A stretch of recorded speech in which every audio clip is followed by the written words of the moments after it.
Welcome to Crime Over Wine Weekly. It's Monday, July 29th. I'm Heather Holley, and here are your crime headlines. Body cam footage released last week shows the moments leading up to Sonia Massey being shot and killed by an officer in her own home. The 36-year-old black woman called 911 in the early morning hours of July 6th to report a prowler outside her Springfield, Illinois home. In the video, Deputy Sean Grayson and another deputy are speaking with Massey inside her house. She goes to turn the stove off and picks up a pot of boiling water. The other deputy tells her to back away from it. Massey says, quote, "I rebuke you in the name of Jesus." Grayson responds, quote, "You better fucking not, or I swear to God I'll fucking shoot you in the fucking face." He then pulls his gun and points it at Massey. She ducks and says she's sorry. 3 shots are heard, and then one deputy says shots fired and calls for emergency medical services. A grand jury has indicted Grayson on 3 counts of first-degree murder, aggravated battery with a firearm, and official misconduct. Sentencing for the man known as the Deadpool Killer has been delayed. Wade Wilson will now be sentenced on August 27th. Fox 4 reports the judge granted the delay during a motion hearing last week. Wilson's attorneys argued the doctors examining him needed more time before testifying at his Spencer hearing ahead of the sentencing. On June 12th, the jury convicted Wilson in the 2019 strangling deaths of 2 Florida women. The jury recommended the death sentence for both murders. Nearly 2 months after disappearing, a 12-year-old Georgia girl is safe. Hall County Sheriff Gerald Couch announced Maria Gomez Perez was found last Thursday. Authorities say she was in Dover, Ohio with Antonio Augustin Alon. They believe she met the 34-year-old online. Sheriff Couch says Maria recently contacted her father online saying she was safe and didn't want to return home. Deputies found her by tracking the IP address of the device she used to message her father. Maria is now back home in Georgia.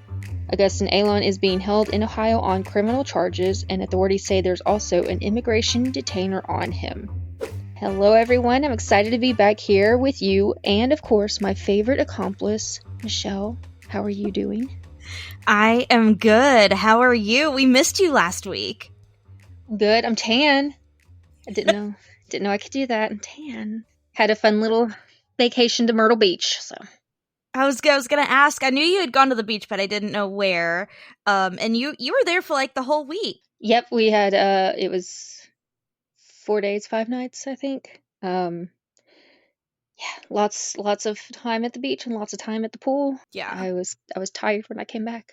I love Myrtle Beach. It's so pretty out there too. So I'm glad that you got to have some time off and spend some time with the family and yeah, get to be by the water and, not be stuck in landlocked Tennessee when it was so hot.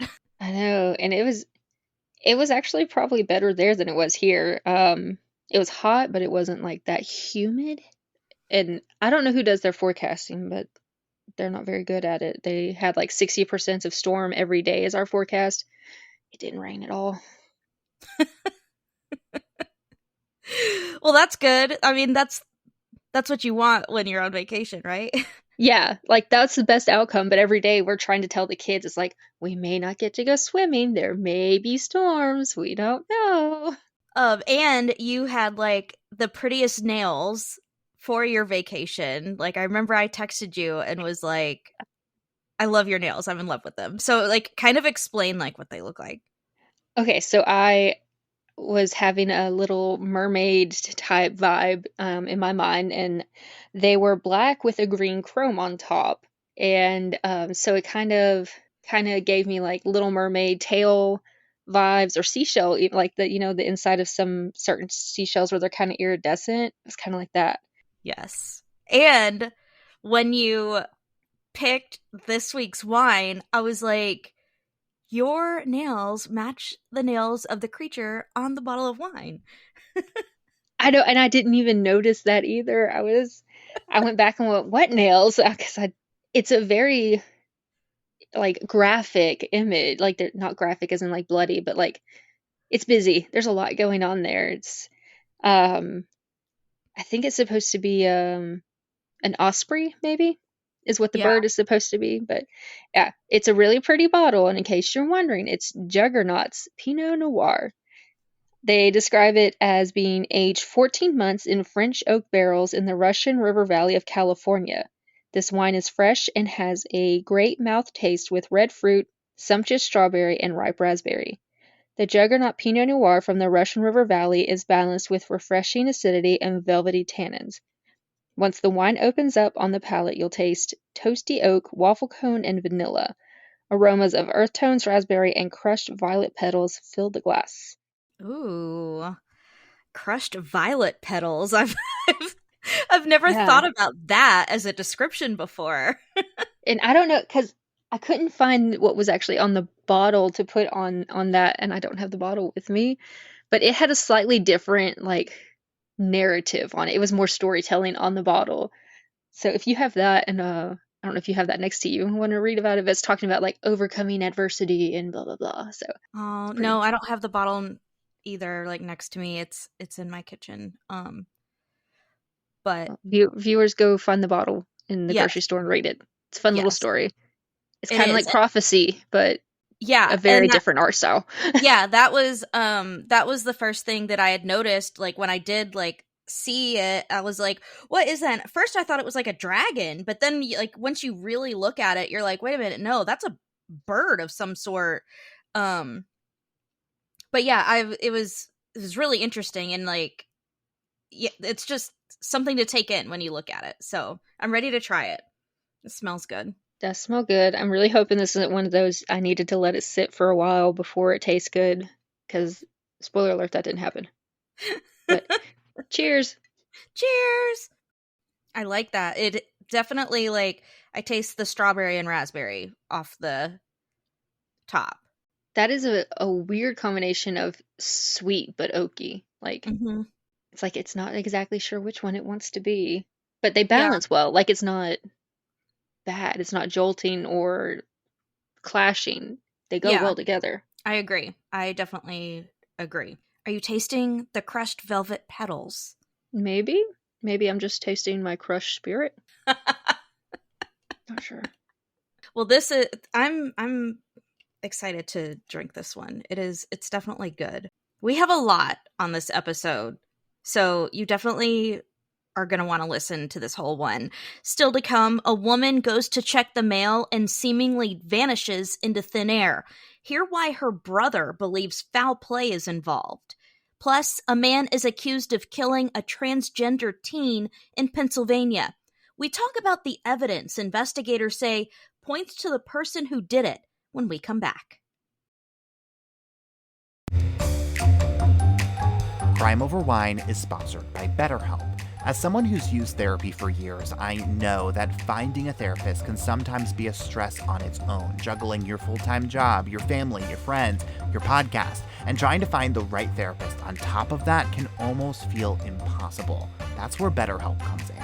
BetterHelp matches you with a therapist that works for you on your terms. It's online, it's remote, and by filling out a few questions, BetterHelp can match you to one of 33,000 licensed professional therapists in as little as a few days. And because finding a new therapist is a lot like finding a new bottle of wine, if you don't jive with your therapist, you can easily switch to a new one at no additional cost. You can get 10% off your first month of BetterHelp by going to betterhelp.com/crimeoverwine. That's BetterHelp, HELP.com/crimeoverwine for 10% off your first month. Join over 4 million people who decided to get help and get happy with BetterHelp.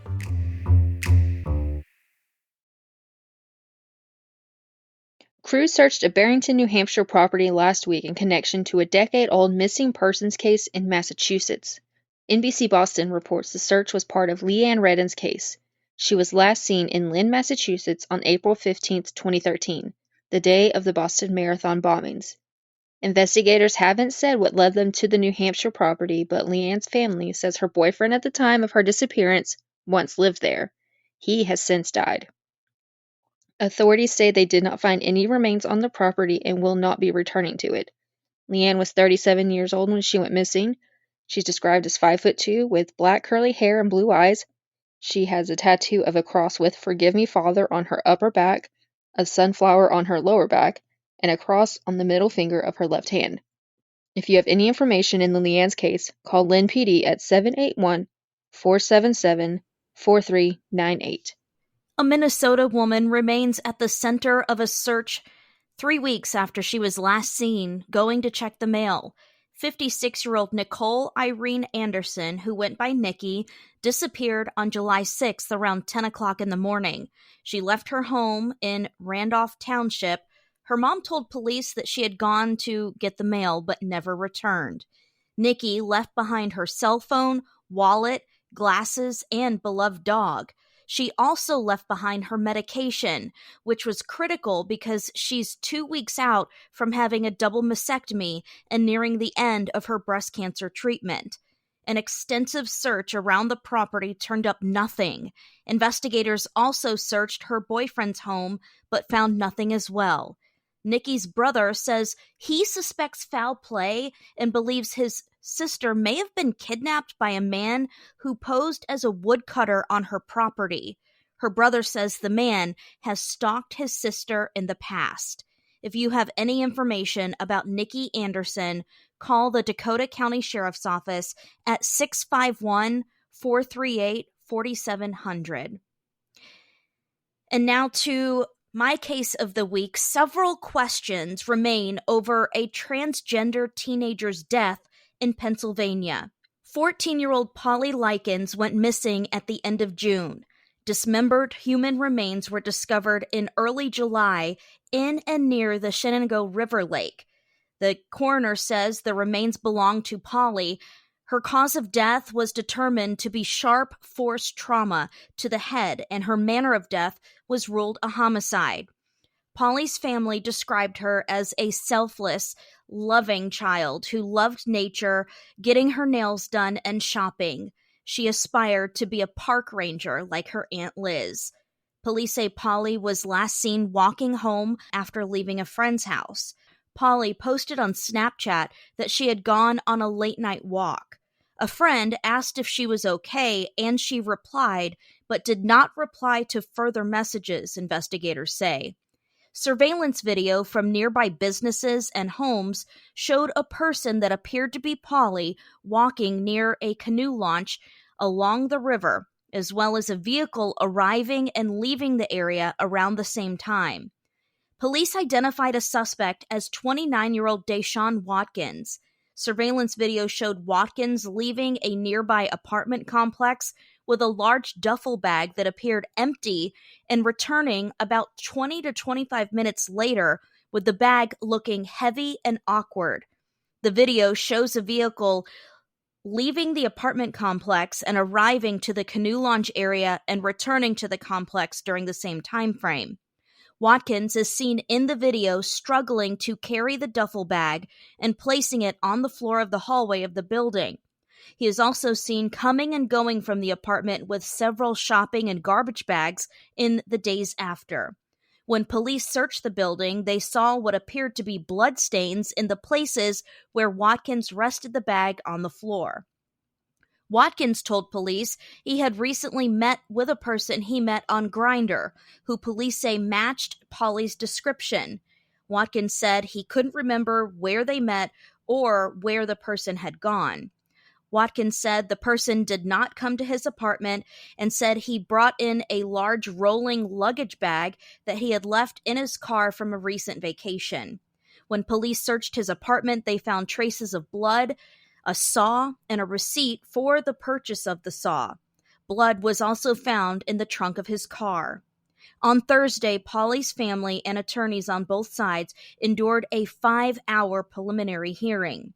Watkins is set to be formally arraigned on September 24th. Now, the defense on this side, they're arguing that there's no direct evidence that Watkins interacted with Polly. So you're kind of starting to see some of what their case could be if this ends up going to trial.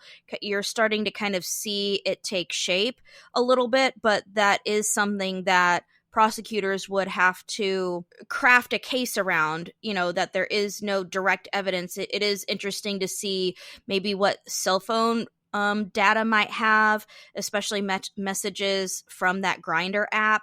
That could possibly lead to a connection. Also, Watkins had a cut on his hand that required stitches. Now, he had told investigators that he cut it from sheet metal, but who knows if that's true or not. I guess you might have to also look at when did he get the stitches. And something else that was really just sad that kind of erupted outside of the courtroom, but during this emotional time on Thursday when they were having the preliminary hearing, is there was a family dispute over Polly's identity. Some family members were referring to her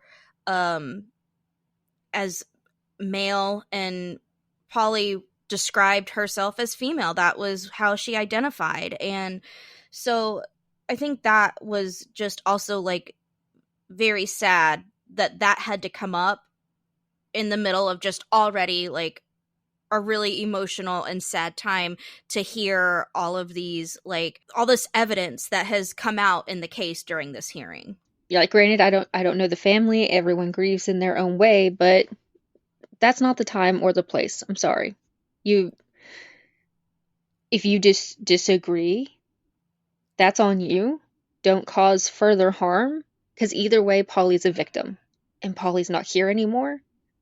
So honor her, their life, and find justice. Seek justice, not have homophobic viewpoints and fight in front of people like that. That's so unnecessary. 14 years old. Like, that is just so young. Like, Polly had so much more ahead of her. And it's so heartbreaking to hear that her life was cut short in the way and manner that it was, because nobody deserves that.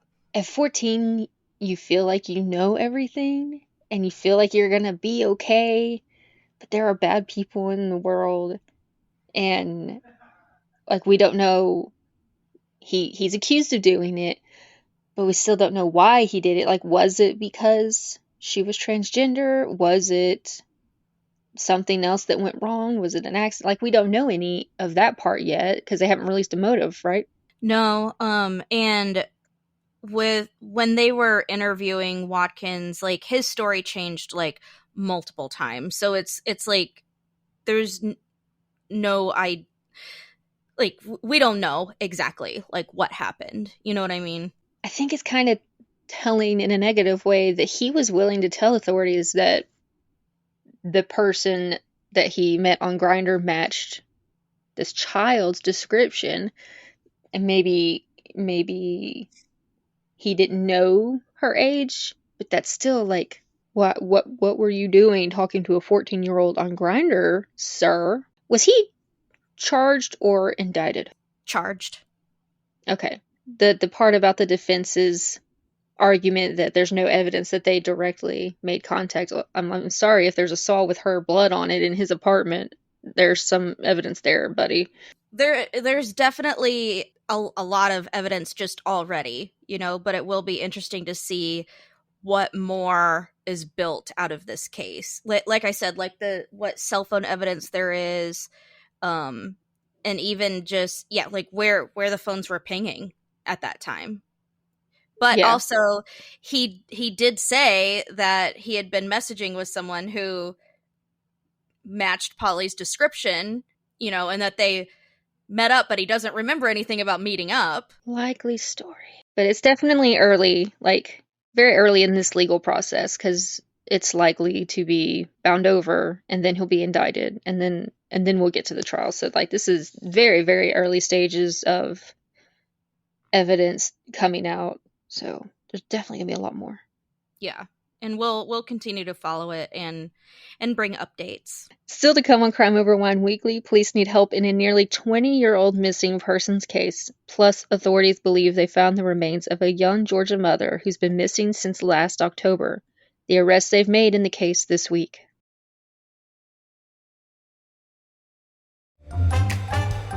Get ready for that big test with Study.com. Study.com offers learning materials and test prep, even LSAT study prep guides for all of my legal nerds listening. Unfortunately, there aren't any wine study guides, and believe me, I did check. Listeners can get 30% off their first 3 months of any subscription level using the promo code CrimeOverWine. Again, that's promo code CrimeOverWine, no spaces, for 30% off your first 3 months at Study.com. Learn faster, stay motivated, study smarter with our sponsor, Study.com.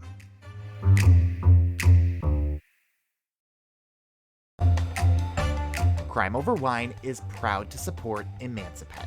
Unlike episodes of Crime Over Wine, veterinary care shouldn't be a mystery, which is why Emancipet is making vet care affordable and accessible to everyone. Emancipet is a nonprofit organization that operates an ever-expanding network of low-cost veterinary clinics in neighborhoods across the country, offering discounted and free vaccines, flea and tick treatments, spay and neuter surgeries, and much more. Learn more and support Emancipet's mission at emancipet.org. It's been 19 years since 15-year-old Madeline Edmond disappeared in Wisconsin.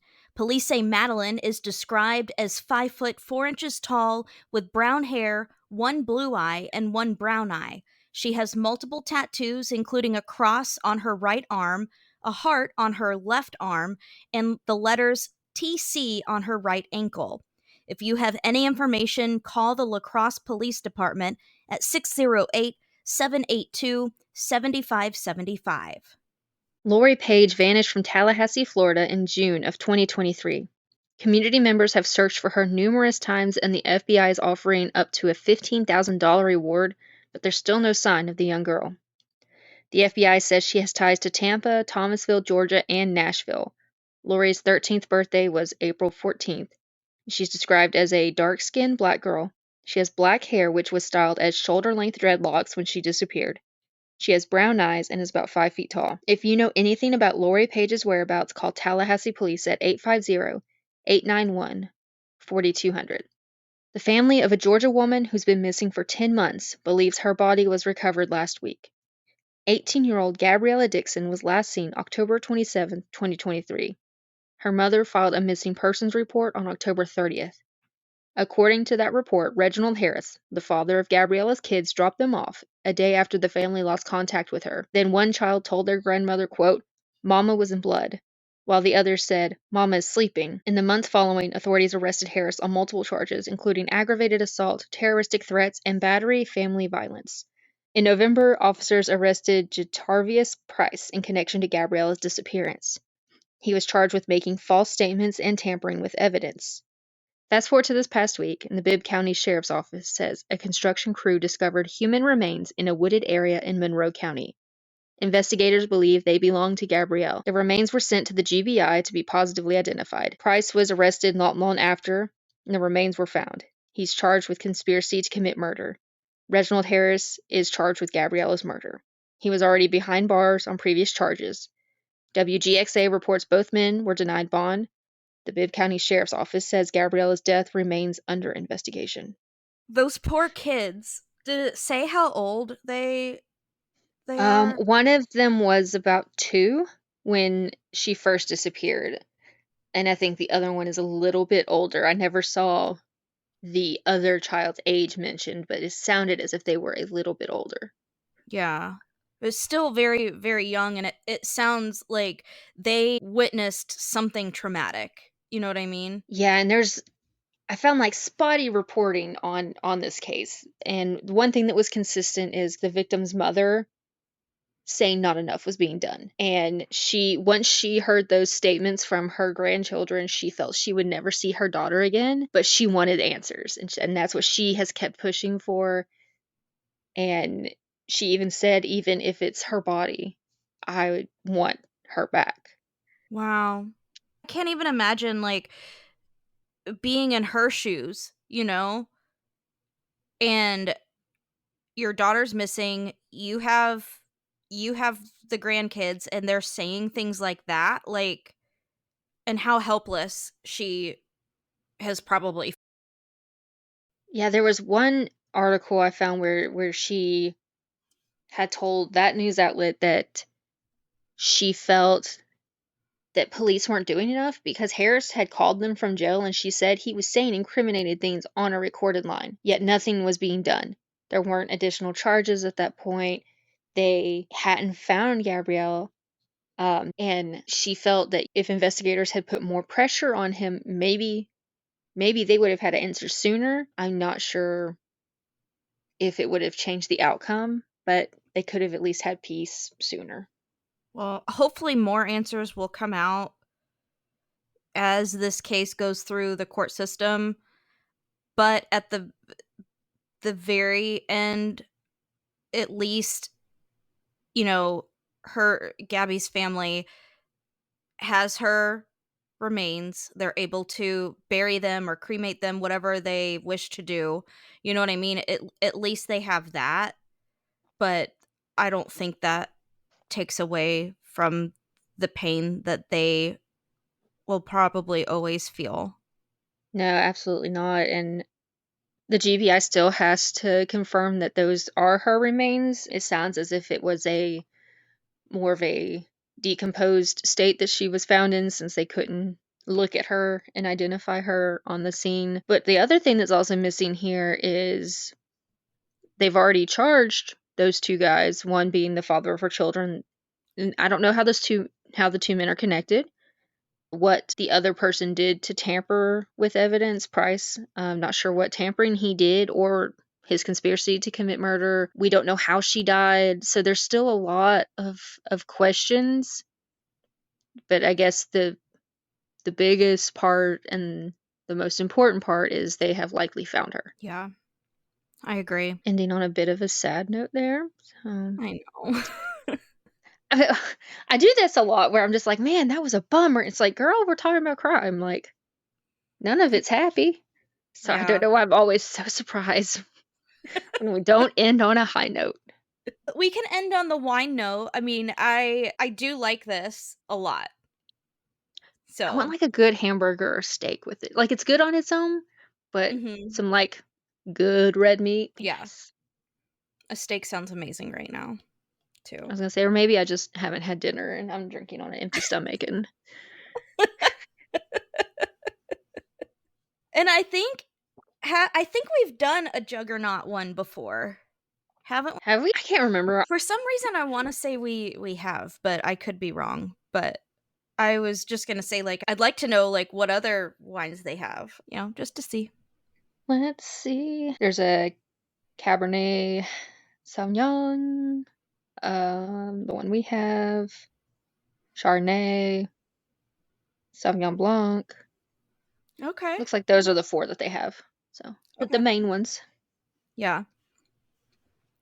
We'll have to try those too. As we get into fall, don't be thinking I will not be picking some kind of pumpkin wine. If I can find it, we will be having a pumpkin wine. Oh my At some god. point. It will happen. Pumpkin wine, that sounds so gross. But if there's someone like that can find it, I know that it will be you. My basic witch instincts will come out and we will have it. Okay, on that note, I think it's time to wrap this up. All right. Thanks for listening, everybody. And if you just can't get enough of Crime Over Wine Weekly, follow us on Facebook, Twitter, and Instagram. We will see you next Monday for the next episode of Crime Over Wine Weekly.